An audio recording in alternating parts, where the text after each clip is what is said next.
नमस्कार मित्रांनो, स्वागत करतो तुमचं आसान भाषा में या यूट्यूब चॅनेलवरती. तर आज आपण आपल्या सिलेबसचा थर्ड पॉईंट म्हणजे आणि ही सिलेबसचा one of the most important point three phase AC system हा पार्ट आपण आज शिकणार आहे. तर यामध्ये पहिल्यांदा इम्पॉर्टंट हे आहे की थ्री फेज एसी सिस्टीम. तर आता आपण जो लास्ट लेक्चर शिकलो, टॉपिक शिकलो तो होता सिंगल फेजचा. ठीक आहे, सिंगल फेज एसी सिस्टीम. आणि आता आपण शिकणार आहे ते आहे थ्री फेज एसी सिस्टीम. तर हे शिकण्यापूर्वी आपल्याला हे समजून घ्यायला पाहिजे की सिंगल फेज आणि थ्री फेज या दोघांमध्ये काय डिफरन्स असतो. ठीक आहे, तर सिंगल फेज सिस्टीम म्हणजे नक्की काय असतं की आपल्या घरामध्ये जो सप्लाय येतो तो सिंगल फेज असतो. सिंगल फेज म्हणजे त्यामध्ये फक्त एक फेज असते आणि एक न्यूट्रल वायर असते. ठीक आहे, फक्त दोन वायर असतात. एक अशा दोन वायर असतात, एक फेज असते आणि एक असते neutral. Whereas three phase system मध्ये तीन वायर असतात. ठीक आहे, तीन फेज असतात. एकाचं नाव असतं आर फेज, दुसरी वाय, तिसरी बी फेज. ठीक आहे, तीन फेज असतात या थ्री फेज मध्ये. सिंगल फेज मध्ये फक्त एक फेज असते आणि एक न्यूट्रल वायर असते. ठीक आहे, न्यूट्रल ही दोघांकडे राहते. तुम्हाला हे न्यूट्रलचा पण मी सांगतो काय आहे ते पुढे गेल्यानंतर तुम्हाला अजून कॉन्सेप्ट क्लिअर होईल न्यूट्रलचा. तर हे झालं. आता पहिला डिफरन्स बघूयात. पहिला डिफरन्स म्हणजे काय, सिंगल फेज जनरली कुठे वापरतो, normally used in residential system and our homes. आपल्या घरामध्ये जो सप्लाय असतो तो सिंगल फेज सप्लाय असतो, सिंगल फेज एसी सप्लाय असतो.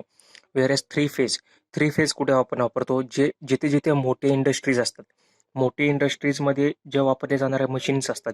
ठीक आहे, तर म्हणजे लेथ मशीन असेल, इंडक्शन मोटर असेल, सिंक्रोनस मोटर असेल, तर या सर्व मोस्टली थ्री फेजवर वापरल्या जातात. ठीक आहे, तर ह्या मोस्टली थ्री फेजवर वापरल्या जातात. तिथं थ्री फेज सप्लाय आपल्याला लागतो. ठीक आहे, आता सिंगल फेज सिस्टीममध्ये जसं सांगितलं तुम्हाला की एक फेज असते आणि एक न्यूट्रल असते. One phase and one neutral available.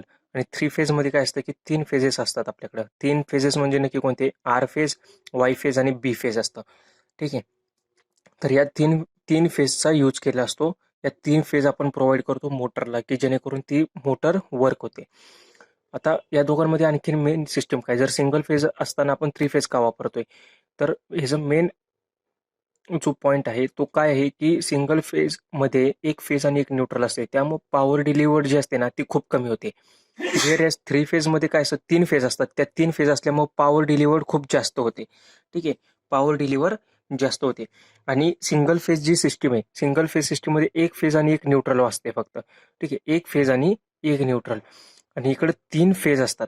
आणि अगेन जर थ्री फेज सिस्टम मध्ये अगेन स्टार कनेक्शन पण असतं आणि डेल्टा कनेक्शन असतं. जर स्टार कनेक्शन असेल तर त्या केसमध्ये आपल्याकडे अजून एक न्यूट्रल सुद्धा अवेलेबल होते. ठीक आहे, म्हणजेच याचा अर्थ काय की थ्री फेज सिस्टीम मधून आपण सिंगल फेज सिस्टीम डिराईव्ह करतोय.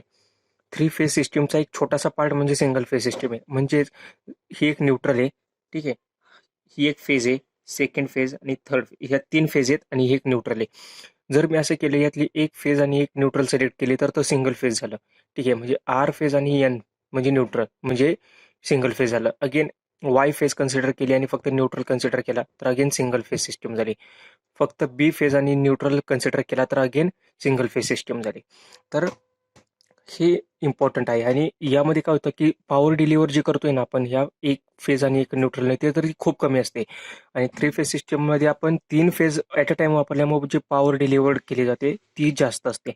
त्याचप्रमाणे सिंगल फेज सिस्टीममध्ये जर फेज गेली किंवा या फेजमधला जो फ्यूज असेल तो आपला ब्लो आउट झाला, फ्यूज जर गेला तर पूर्ण सिस्टीम बंद होते. पण असं नाही, आर वाय बी मध्ये जर एक फेज जरी ब्लो आउट झाली तर या दोन फेजवर आणि न्यूट्रलवर आपण सप्लाय देऊ शकतो. ठीक आहे, तर यामध्ये पॉवर जी असते ती डिराईव्ह केली जाते. म्हणजे जी कन्सिस्टन्सी असते पॉवर डिलिव्हरमध्ये, तर थ्री फेजमध्ये पॉवर डिलिव्हर मोर कन्सिस्टंटली केलं जातं आणि स्टेडी रेटने केलं जातं. ठीक आहे, कन्सिस्टंटली आणि स्टेडी रेटने केलं जातं. वेअर एज सिंगल फेजमध्ये पॉवर डिलिव्हर्ड होतं पण त्याच्यामध्ये जास्त रिलायबिलिटी नसते. जर एक फेज जर गेला तर पूर्ण आपलं सिस्टम शटडाऊन होऊ शकते. ठीक आहे, तर हे झालं. आणि हा पॉईंट इम्पॉर्टंट आहे, single phase system is derived from three phase system. जसं तो आपण बघितलं थ्री फेज मधून सिंगल फेज डिराईव्ह करतो.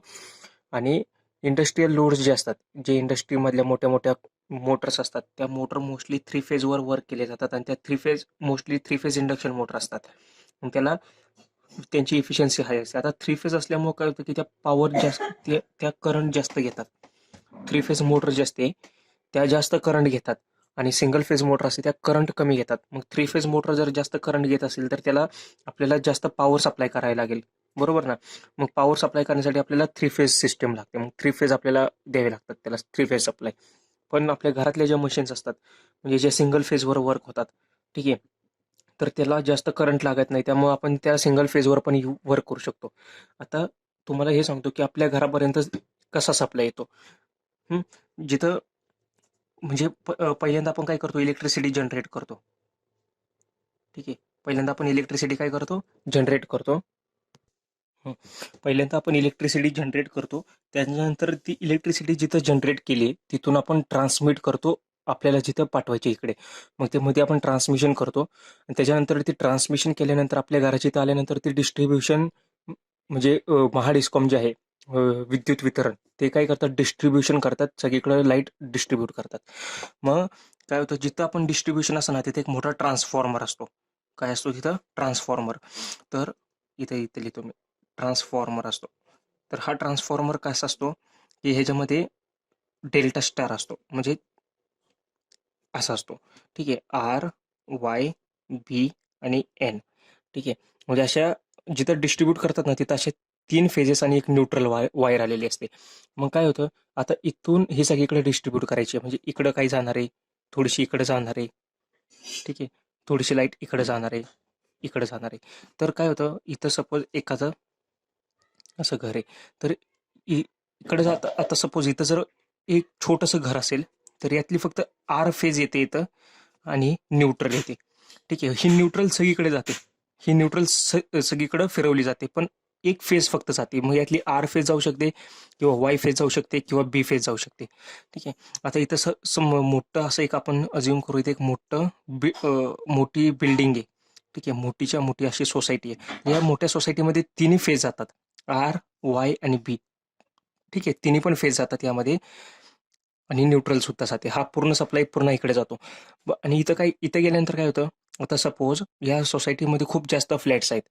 ठीक आहे, फ्लॅट जर या सोसायटीमध्ये जास्त असतील तर काय होतं की थोड्या फ्लॅटला आर आणि एन जातो, काही फ्लॅटला वाय आणि एन जातो आणि काही फ्लॅटला बी आणि एन जातो. ठीक आहे, तर आणि काही काही वेळा काय होतं की R R Y B N मध्ये आर आणि वाय, आर आणि एन हे एका पूर्ण सोसायटीला दिलेलं असतं, किंवा सोसायटीमधली काही घरं आर आणि एन फेजेसवर असतात, सोसायटीमधील काही घरं वाय आणि एन या दोन फेजवर असतात, सोसायटीमधील काही घरं बी आणि एन म्हणजे वाय फेज वाय फेज आणि एन न्यूट्रल, बी फेज आणि एन न्यूट्रल यावर सुद्धा काही काही घरं असतात. मग काय होतं की आपण जनरली बघतो की जेव्हा लाईट जाते तेव्हा आपण काय म्हणतो की आपल्या येथील काही ठराविक घरांची लाईट जाते किंवा काही ठराविक घरांची लाईट असते. ते म्हणजे नक्की काय होतं की फक्त एक फेज यातला गेलेला असतो, आर वाय बी मधला एका फेजमधली एका फेजमधला फ्यूज वगैरे काही ब्लो झालेला असतो किंवा एका फेजवर प्रॉब्लेम असतो. जर आर फेजवर, आता सपोज या केसमध्ये आर फेजवर जर काही प्रॉब्लेम आला तर काय होणार आहे, या घरामध्ये लाईट नसणार आहे, या सोसायटीमधील काही घरांमध्ये लाईट नसणार आहे, आणि इथं जिथं आपण म्हटलं की काही घरांमध्ये आर आणि एन फेज आलाय तिथं लाईट नसणार आहे, बाकी वाय आणि एन बी फेज जिथं जिथं आहे तिथं सगळीकडे लाईट असणार आहे. म्हणजे हा प्रॉब्लेम होतो की हा सिनारिओ आहे. व्हेरेज सिंगल फेज जर इथनं आपण आणला असता आणि सिंगल फेज जर सगळीकडे दिला असता तर या एका फेजवर जर प्रॉब्लेम आला असता तर सगळ्या घरांमधली लाईट गेली असते. ठीक आहे, त्यामुळे आपण काय करतो, थ्री फेज सिस्टम आपल्या इथं घराच्या इथपर्यंत आणतो, तिथून आपण डिस्ट्रीब्यूट करतो आर वाय बी. ठीक आहे, मग आपलं घरामध्ये जो सप्लाय असतो तो कोणता असतो, सिंगल फेज सप्लाय असतो, म्हणजे आर आणि एन, एक फेज आणि एक न्यूट्रल. त्याचप्रमाणे जो मोठा आपण सॉकेटमध्ये बघतो, सॉकेट कसा असतो आपला, असा असतो, असा असा असा असा असतो सॉकेट घरामधला. तर हा जो यामध्ये एक फेज आणि एक न्यूट्रल असते, आणि हा जो मोठा जो सर्कल असतो तो अर्थिंगचा असतो. अर्थ करण्यासाठी ते घरामध्ये तुम्ही बघितलं असेल तर हा मोठा जो सर्कल असतो तो अर्थिंगचा असतो. ठीक आहे, तर हे जनरली आपल्या, तर ही आहे ही आता आपण पाहिली ती आहे जनरल आपल्या घरामधली, म्हणजे जनरेशन पासून डिस्ट्रीब्युशन पर्यंत कशी लाईट येते ती असतं. यामध्ये थ्री फेजचा खूप मोठा रोल असतो. थ्री फेजमध्ये आपण जनरली ट्रान्समिशन करतो. ठीक आहे, ट्रान्समिशन आणि डिस्ट्रीब्युशन, म्हणजे distribution three phase two single फेजमध्ये होतं, पण ट्रान्समिशन जे असतं ते थ्री फेजमध्ये केलं जातं. बल्क अमाऊंटमध्ये पॉवर डिलिव्हर केली जाते. जिथं जनरेट केली तिथून डिस्ट्रीब्युशनला नेण्यासाठी ट्रान्समिशन करावं लागतं आणि हे ट्रान्समिशन थ्री फेजमध्ये असतं. आणि डिस्ट्रीब्युशन जे असतं, डिस्ट्रीब्युशनच्या इथं ट्रान्सफॉर्मर असो, तो RYBN त्याच्या आउटपुटला या 4 वायर्स असतात. मग तिथून प्रत्येक जो लोड आहे त्या लोडला सप्लाय दिला जातो. आणि तो RYB या फेजमध्ये असतो. ठीक आहे, तर हे होतं जनरल थ्री फेज एसी सिस्टीममध्ये जो डिफरन्स आपण पाहिला सिंगल फेज आणि थ्री फेजचा, तो हा डिफरन्स आहे.